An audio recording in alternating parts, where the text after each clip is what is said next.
Guys, alam nyo ba kung paano malaman kung upod na yung drum brake nyo,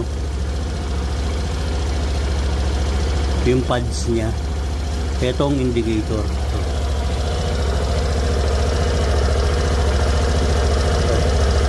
Itong matulis na to, pag pumipreno ka, pag lumagpas sa guhit na to, ito, pag ito, pumireno ka, lumagpas sa guhit na to, yan. Ngayon, di pa siya nagpas. Diba? Pag pumireno ka,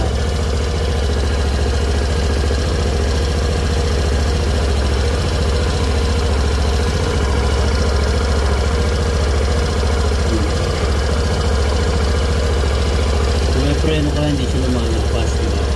Itong araw na to, dito sa guhit na to, pag lumagpas yan, dito sa buhay na to, ito naka-okay. Tapos itong tulis na to, yung araw na to. Yan.